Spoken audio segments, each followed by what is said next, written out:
현명한 금융생활을 위한 안내자 금은방 김동환. 손효진입니다. 몰라도 너무 오른 집값. 차 타고 지나다니면 여기저기 온통 아파트인데 도대체 우리 집은 어디 있니? 이제 제발 좀 만나자. 대학생 손님들이 가끔 그런 질문을 하세요. 차용저축 꼭 해야 되나요? 물론 내 집 마련 걱정 없고 아파트 분양 받을 일 없다 하는 분들은 크게 상관없어요. 그런데 신축 아파트에 살고 싶고 시세보다 저렴한 분양을 노리고 싶다? 가장 먼저 해야 하는 게 바로 주택청약 종합저축 가입이에요. 청약통장은 공평하게 1인당 한 계좌만 주택청약을 할 수 있는 자격이 주어집니다. 단, 당첨된 후 해지하고 다시 가입하는 것은 가능합니다. 청약통장에 가입했으니까 이제 내가 원하는 분양주택에 신청하면 되는데요. 물론 청약 당첨은 엄청난 경쟁률 때문에 로또 당첨만큼 어렵습니다. 민영주택 1순위 청약을 위해서는 입주자 모집 공고일 전까지 주민등록상 거주지에 맞는 지역별 예치금을 잘 채워 넣으셔야 합니다. 가입 기간을 채우면 1순위 조건이 됩니다. 민영주택은 가점제에 의해서 당첨자를 선정하기 때문에 인기 있는 단지는 높은 가점은 필수입니다. 자, 그렇다면 가점은 어떻게 구성될까요? 오늘은 고수님을 불러서 알아볼게요. 은근고수님! 안녕하세요. 민영주택 가점 산출과 꿀팁 제가 모두 알려드릴게요. 민영주택의 가점 산출은 부양가족 수, 청약통장 가입기간, 무주택기간 세 가지를 모두 더한 점수입니다. 먼저 부양가족 수. 세대주와 세대원을 모두 합친 숫자로 계산하는데요. 세대 구성원 수가 6명 이상일 때, 즉 자녀가 많거나 부모님을 모시고 함께 거주해야 최대 35점을 받을 수 있습니다. 부모님을 부양가족 수에 포함하실 때 유의하실 점은 청약하고자 하는 아파트의 모집공고일 현재 청약자가 세대주이고 최근 3년 이상 계속해서 동일한 주소에 등재되어 있는 주택을 소유하지 않으신 부모님일 경우에 부양가족 수에 포함하실 수 있어요. 배우자의 부모님도 물론 포함되십니다. 자녀의 경우에는 입주자 모집공고일 현재 청약자 또는 배우자와 동일한 주소에 등재된 미혼의 자녀만 인정되세요. 미혼의 자녀가 만 30세 이상인 경우에는 최근 1년 이상 계속 같이 등재되어 있어야 하고요. 손자, 손녀는 그 부모가 사망한 경우에만 부양가족으로 인정됩니다. 다음은 청약통장 가입기간에 따른 가점입니다. 가입기간 가점의 경우에 15년 이상을 유지하면 만점이 17점입니다. 하지만 15년이 넘었다고 해서 17점 이상을 받을 수는 없습니다. 여기서 꿀팁! 신규 가입만 해놓고 오랫동안 입금 안 되었던 기간도 가입기간 가점 산정에는 포함이 돼요. 그러니 이제라도 내 거주 지역에 맞는 예치금을 입금하면 가점도 받고 바로 청약 가능할 수 있어요. 마지막 가점은 무주택 기간. 본인 명의로 주택을 가지고 있지 않는 기간에 따라 가점이 부과됩니다. 만점은 32점.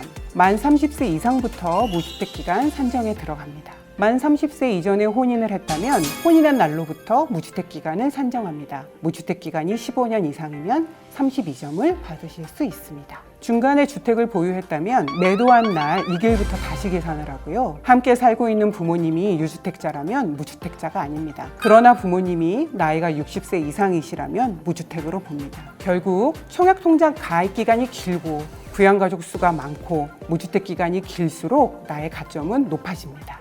또 하나의 꿀팁. 청약 접수가 가능한 나이는 만 19세에 민법상 성년이 되는 날부터입니다. 청약 종합저축은 1순위 요건에 맞추면 민영주택, 국민주택, 어느 주택이든 청약 접수가 가능하고요. 청약할 때 미성년자 때 가입 기간은 2년만, 납입 인정 회차는 24회차만 인정해 줍니다. 늦어도 만 17세가 되기 전에 가입을 해 두시면 바로 1순위 청약이 가능하세요. 청약 통장은 중간에 금리가 내려가도 금리가 인하되기 전날까지 입금된 금액에 대해서는 인하 전 금리로 계산을 해서 이자를 받을 수 있어요. 만기가 따로 없고 중도 해지에 따른 불이익도 없어서 언제든지 해지하셔도 이자 손해가 없습니다. 미리미리 가입해 두셔서 우리 아이 미래를 한 발 앞서 준비해 주세요.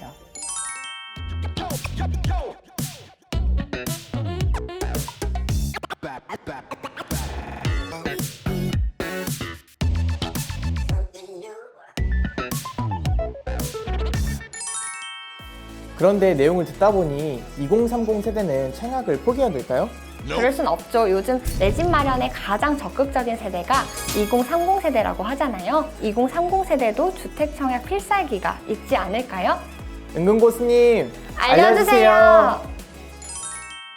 요즘 내 집 마련에 가장 적극적인 세대가 2030일 텐데요. 이것만은 꼭 기억하세요. 2030을 위한 특별공급 제도가 많이 마련되어 있는데요. 잘 활용하면 나에게 좋은 당첨 기회가 됩니다. 특별공급은 생애 최초, 다자녀, 신혼부부 특별공급 등이 있습니다. 모든 특별공급은 세대당 단 한 번 가능하니까 나에게 맞는 특별공급을 잘 찾아보세요. 청약에 당첨됐지만 마음에 들지 않으면 취소가 가능할까요? 마음에 들지 않아도 한 번 청약에 당첨되면 청약 통장은 해지해야 합니다. 그러니까 내 귀한 1순위 통장을 날리지 않으려면 신중하게 고민하고 결정해서 청약해야 한다는 거 꼭 기억하세요. 기억하셔야 할 중요한 점은 청약 제도는 부동산 정책 변경에 따라서 강화되거나 완화되거나 계속 변경이 돼요. 지금 당장 너무 어렵다고 미리 포기하지 말고 우리 준비해서 내게 다가올 행운을 기다려보세요.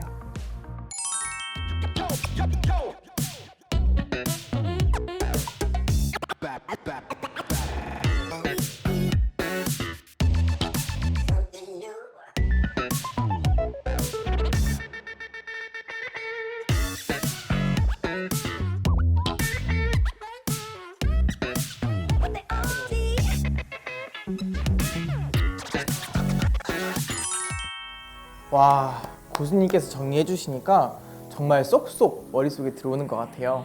저도 주변에 지인들에게 당장 알려줘야겠어요. 잠깐만요. 아직 끝이 아니에요. 금은방 주인이 알려주는 마지막 꿀팁이 있다고요. 주택 청약 당첨을 위한 꿀팁. 매월 약정 납입일에 월 저축금을 꼬박꼬박 잘 납입하는 것이 가장 좋습니다. 국민주택은 1순위 내에서 경쟁이 있을 경우 납입 인정 해차와 납입 인정 금액이 많을수록 우선순위가 부여되는 세부 순차에 의해 당첨자를 선정하기 때문에 미납이 많아지면 정해진 법령에 따라 지연 일수 등을 계산해서 실제 입금한 날 납입 해차를 인정하지 않는 경우가 발생할 수 있으니 이 점은 꼭 유의하세요. 주택 청약 제대로 알고 잘 준비하면 언젠가 당첨의 행운이 찾아올 수 있겠죠? 이상 오늘의 금은방은 여기까지. 더욱더 알찬 내용을 가지고 다시 찾아올게요.